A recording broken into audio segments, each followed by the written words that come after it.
Listen to this. A Department of Homeland Security official is warning colleagues that Governor Tim Walz's vice presidential nomination feeds into China's efforts to influence Washington, D.C. This is really concerning. Brooke Singman was the first to report on this story.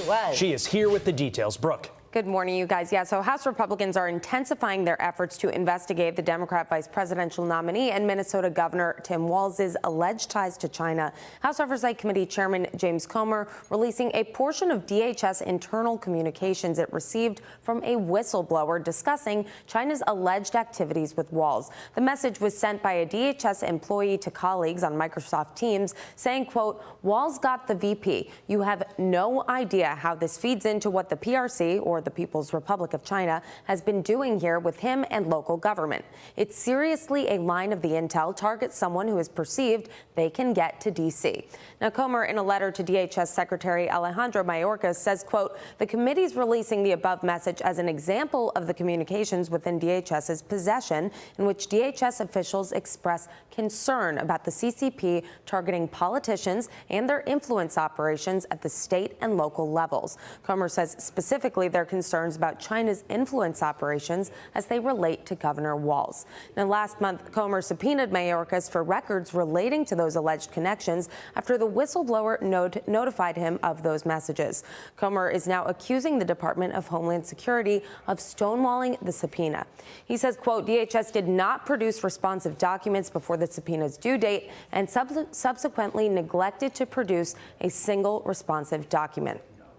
The House Oversight and Accountability Committee says Walz has traveled to China an estimated 30 times. And in the 1990s, Walz organized a trip to China for his high school students, a trip which was reportedly paid for by the Chinese government. Guys. All right, Brooke Singman live for us. Brooke, thank you so much. Let's bring in former State Department spokesperson Morgan Ortagus. Morgan, good morning to you. So Brooke just laid it out. Apparently around the time that Kamala Harris selected Tim Walz to be her running mate, a group of DHS officials were talking online, and one of them said, "Walz got the VP.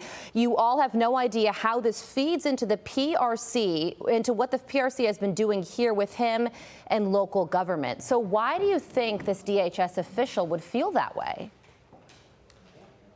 Well, I started warning about this as soon as we found out that the vice president was considering, Kamala Harris was considering the Governor Walz, as her nominee for VP. And I warned about it because I thought it was very dangerous and follows a pattern of what the Chinese Communist Party likes to do to local, to state, and to governors, to mayors. In fact, Secretary Mike Pompeo warned about this to a speech, a bipartisan speech of Republican and Democrat governors in February of 22.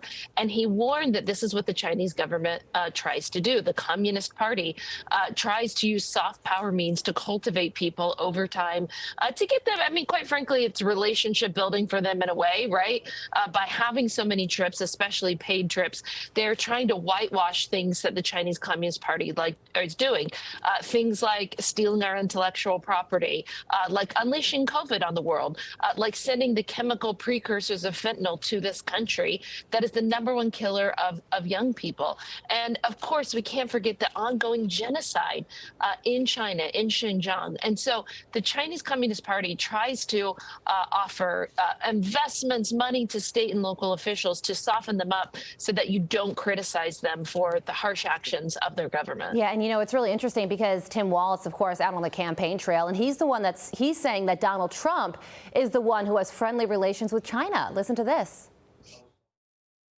Instead of doing what Donald Trump is, cozying up to these dictators, cozying up to China, we'll never let other countries like China undermine these investments with unfair trade deals.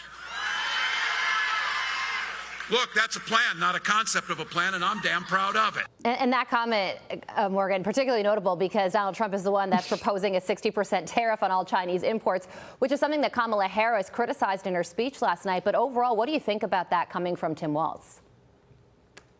Well, we have had zero trade deals from the Biden-Harris administration, zero efforts to hold China accountable. So, when you look at the Trump administration, for all the talk about trade, we negotiated a trade deal with China. We renegotiated NAFTA and turned it into USMCA, renegotiated trade deals with Japan, with Korea. Guess how much the Biden-Harris administration has to show for? Zero. Yeah. They put zero trade deals before the Senate. And in fact, it's Governor Tim Walz who accepts free trips to China. So spare me the criticism from somebody who takes free goodies from China versus President Trump, who has a record of being tough on China with trade and actually negotiating with the Chinese Communist Party. The only thing that the Biden-Harris administration has done is allowed fentanyl precursors from China to flow into this country to kill young people, and they've basically done nothing about it. Okay, so obviously coming up on a presidential election in T-minus 6 days now. So it's time to look back at the past 4 years, which is something that your organization did, and discover the fiscal impact of the Biden administration's national security failures. And you say that it cost taxpayers $381 billion, which amounts to about $3,000 per household in taxpayer dollars. How do you explain that? This is the most conservative estimate possible that we could do. I think it's probably likely more. But what we tried to do was to look at the cost of deterrence failures. So what that means is, what does it cost America whenever we fail to prevent the Taliban, for example, from taking over Kabul? When we fail to prevent Putin from invading Ukraine? When we fail things like Hamas attacking Israel and killing Americans and holding Americans hostage on October 7th? There's an actual cost to every single American household. Again, this is the most conservative estimate possible, but that's $3,000 worth of milk, worth of eggs, worth of bacon that American households could have used at a time of the highest inflation in 40 years at the grocery store. But instead, they're using it to cover Biden and Harris's deterrence failures around the world. So you could go to polaris-us.org and see that full report. And I encourage everybody to do that. And you say that you have to learn from these crises to prevent an imminent deterrence crisis in Taiwan, which is very important when we're looking forward over the next 4 years. Morgan, thank you so much for joining us. Have a great day. We appreciate your insight as always. I'm Steve Doocy. I'm Brian Kilmeade. And I'm Ainsley Earhart. And click here to subscribe to the Fox News YouTube page to catch our hottest interviews and most compelling analysis.